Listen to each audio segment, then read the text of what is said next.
लंका का स्वर्ण सपना देखने का समय समाप्त हुआ। मार डालो इन सबको।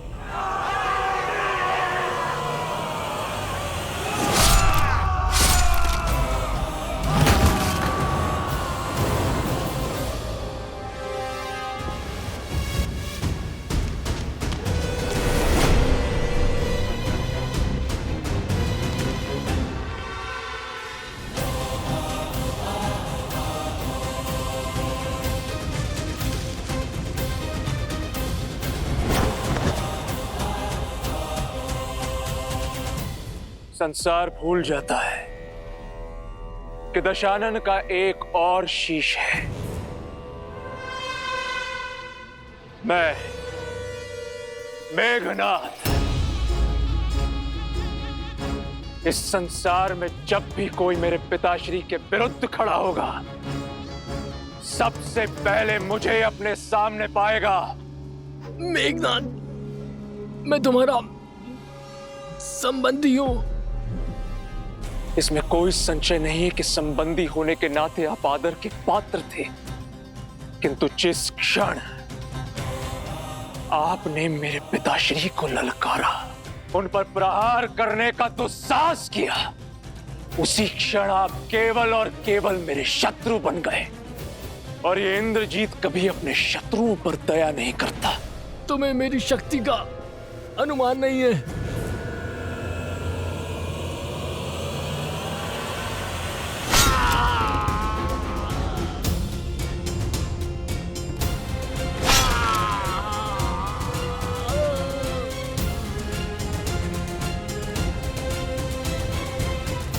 शक्ति का अनुमान भी है, और तुम्हें किस तरह अपने पिताश्री के चरणों में लाना है उसका ज्ञान भी है।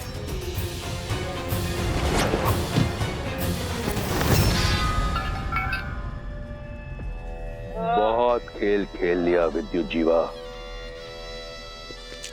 अब इस खेल को समाप्त करने का समय आ गया है।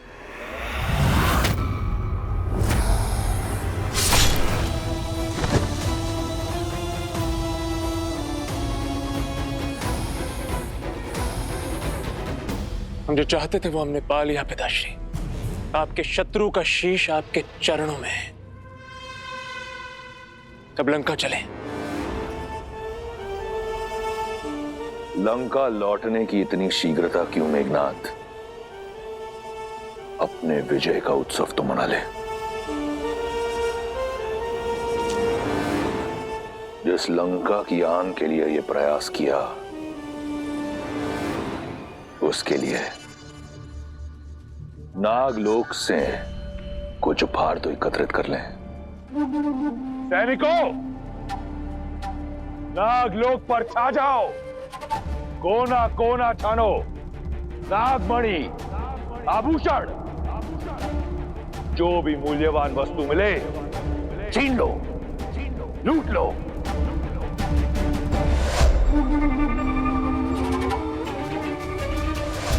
ये बात मत कीजिए पिताश्री।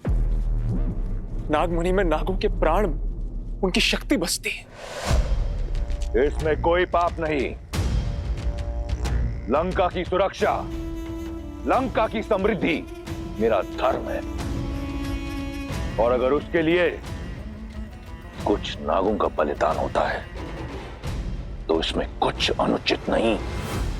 नहीं पिताश्री, नहीं। सुलोचना भी इसी लोक से है। इस नाते नाग हमारे संबंधी हुए और हम उनके अतिथि हैं।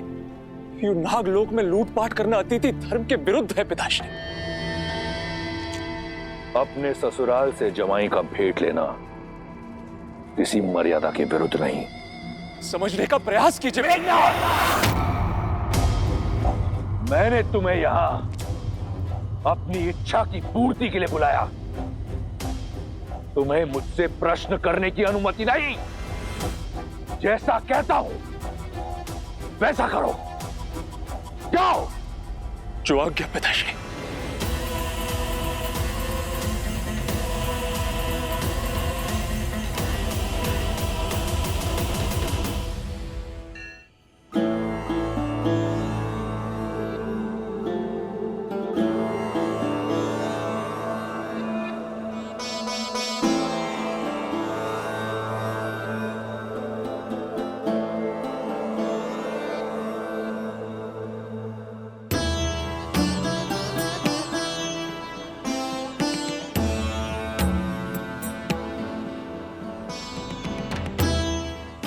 सुमंत राम आ गया। सुमंत, मेरे राम लक्ष्मण सीता को लेकर। सुमंत अब तक नहीं लौटे महाराज।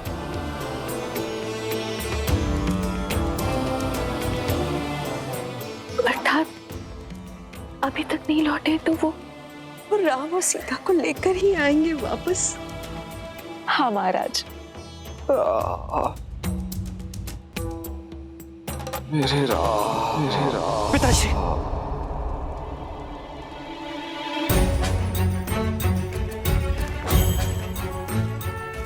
क्या हुआ भैया?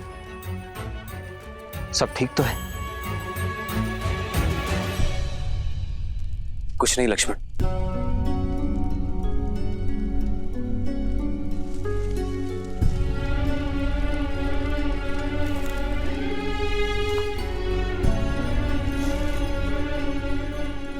भाई को कुछ नहीं बताया कि उसे चिंता होगी, पर बाहर से तो अपनी मन की पीड़ा बांट सकते हैं ना आर्य। एक स्वप्न ने मुझे विचलित कर दिया सीता। ऐसा लगा जैसे पिताश्री मुझे पुकार रहे हैं। जानती हो सीता,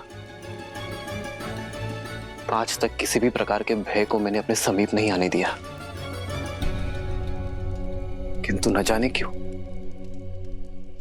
पिताश्री को स्मरण करके वही भय मेरे हृदय को जकड़ रहा है। ऐसा अनुभव होता है जैसे अयोध्या पर संकट के घने बादल मंडरा रहे हैं। आप एक सत्य को निभाने आए हैं आर्य। स्वप्न से विचलित हो गए तो अपना उद्देश्य कैसे पूरा करेंगे? अयोध्या में सब शुभ होगा।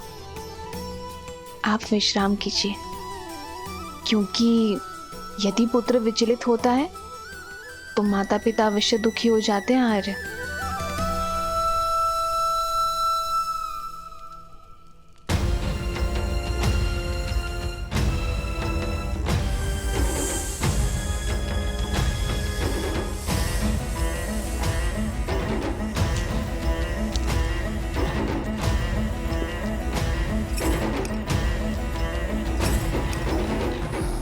उत्तम, अति उत्तम। इसे लंका ले जाने की तैयारी करो। जो आज्ञा पिताश्री। तुम्हारे पिता की आज्ञा ही तुम्हारे नाश का कारण होगी।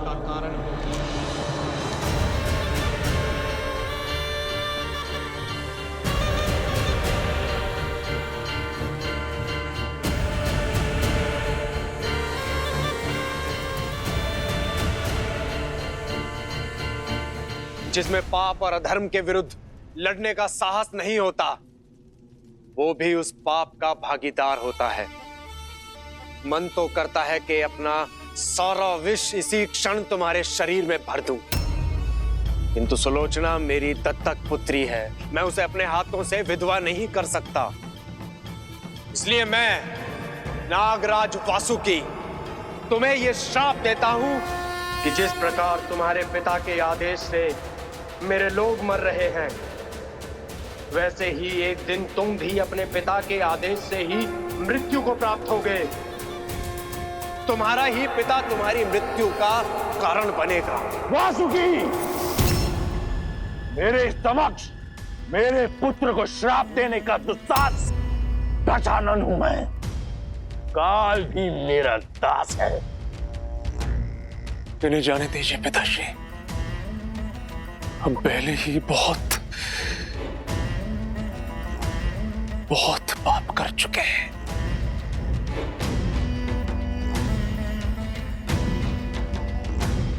ये मेरी आपसे विनती है पिताश्री।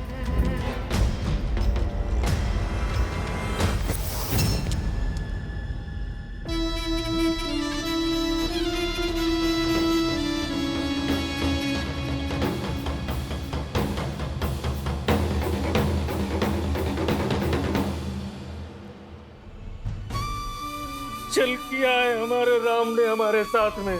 चल तो हमारी नेत्रों ने किया है हमारे साथ। 2 घड़ी निद्रा क्या लगी, हमारे राजा राम हमसे बिछड़ गए। हमारे जीवन को सुगम बनाने के लिए हमारे प्रभु श्री राम उस दुर्गम मार्ग में स्वयं ही चल पड़े हैं। हमारे राम हमें छोड़कर चले गए, इतने निष्ठुर कैसे हो सकते हैं?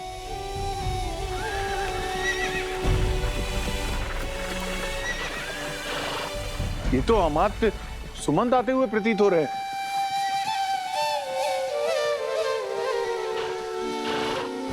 हमारे प्रभु लौट रहे हैं।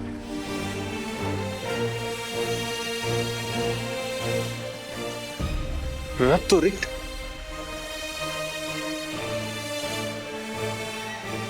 रथ पे तो केवल अमात्य हैं, हमारे राजा राम नहीं है। नहीं आए हमारे राजा राम, नहीं आए हमारे राजा।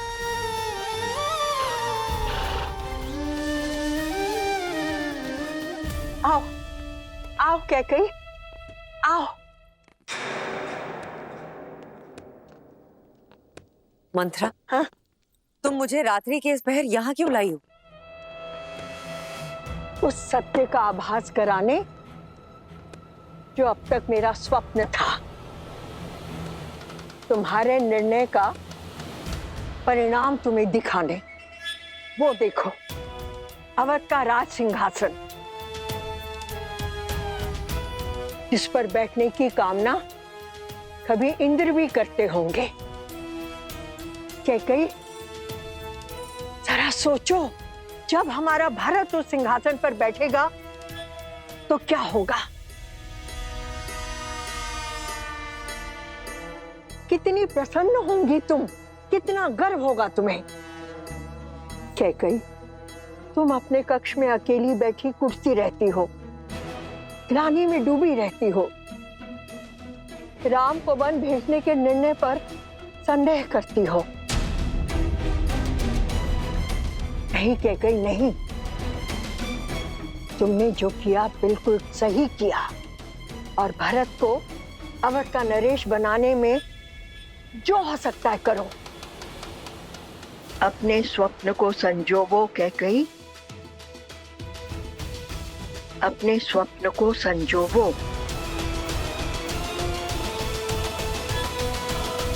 अमात्य सुमंत्र आ गए। क्या कुमार राम भी साथ आए हैं?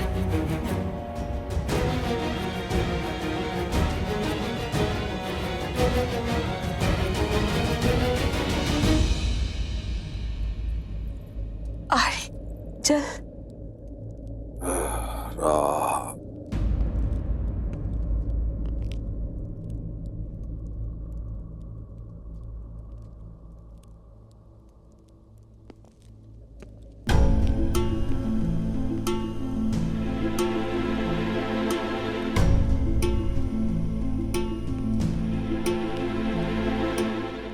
सुमंत्र,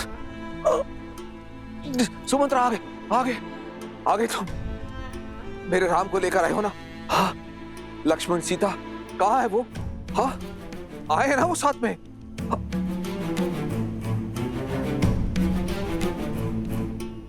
इस शुभ अवसर पर आप लोगों की आंखों में अश्रु? सुमंत्र अवश्य ही मेरे राम को लेकर आया है। उसने आज तक मेरे आदेश की अवहेलना नहीं की है। प्रतीत होता है राम सन्यासी वेश से बाहर आने में समय ले रहा। अब सुमंत, एक काम करो, राम से कहो कि युवराज के रूप में सज होकर आए और साथ में लक्ष्मण और सीता को भी लेके आए। मैं उनसे मिलने को आतुर हूं। जाओ जाओ जाओ, लेकर आओ उन्हें। खड़े क्यों हो? सुमंत्र, जाओ ना, उनको लेकर क्यों नहीं आ रहे हो तुम? सुमंत्र, वो आए हैं ना सुमंत्र?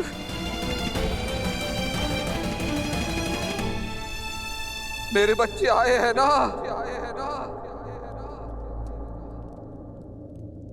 सुमंत्र, चुप क्यों हो? कहां है वो तीनों?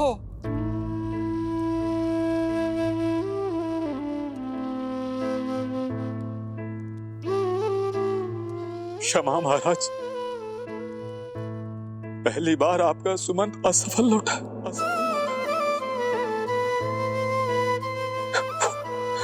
वो नहीं आए।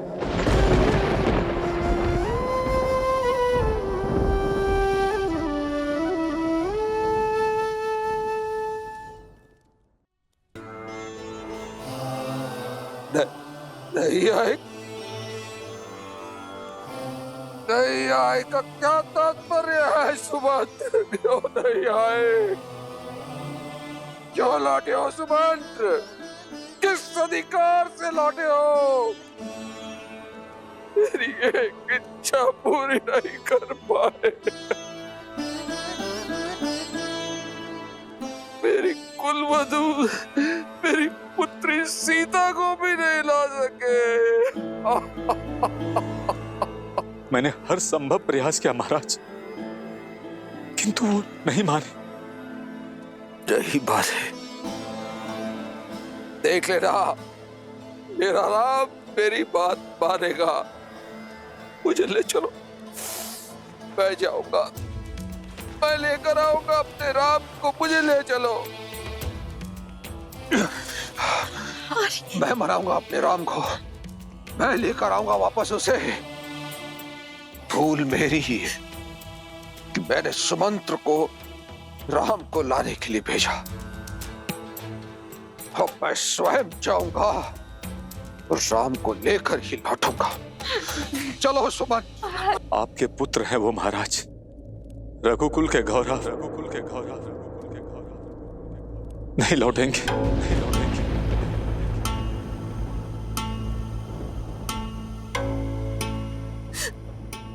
नहीं लौटेंगे।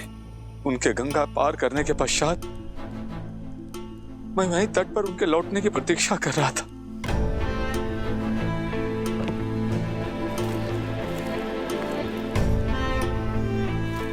सुमंत, आप लौटे नहीं?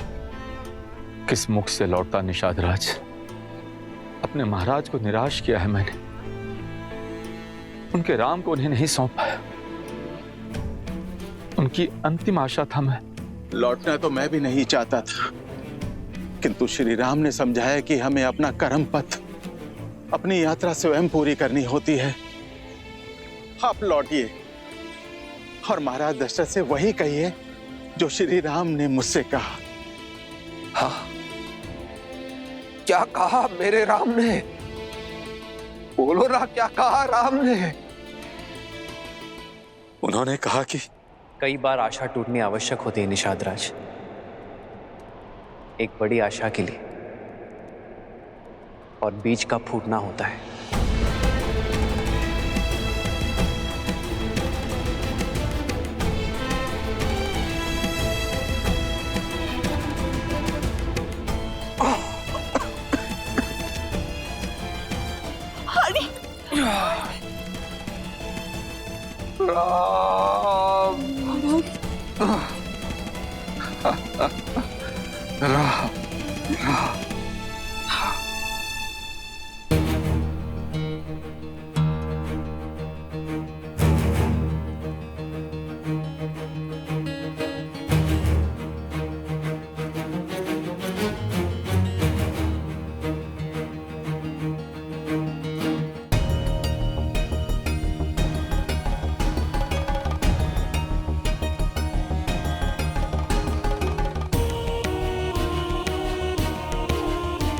कौशल्या,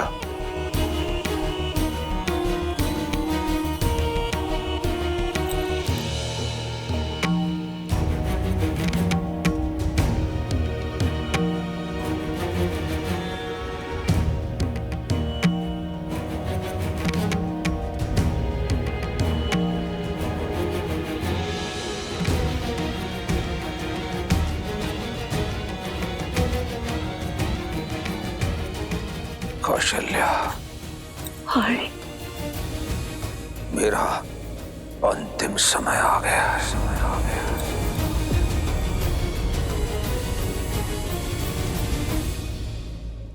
मनुष्य को अपने अंत समय में अपने कर्मों का लेखा जोखा दिखाई देने लगता है। जिस श्राप का भय आज तक मुझे खाया जा रहा था, आज उस श्राप की गंभीरता को अनुभव कर रहा। श्रवण के बूढ़े पिता को श्राप देते समय कैसी पीड़ा का अनुभव हुआ होगा, ये अब समझ में आ रहा।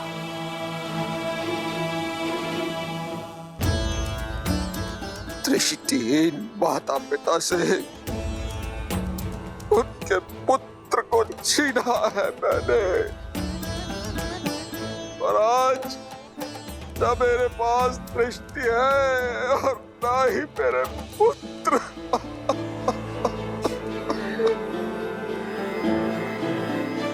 न्यासी दृष्टिहीन माता पिता को उनका पुत्र पानी नहीं मिला।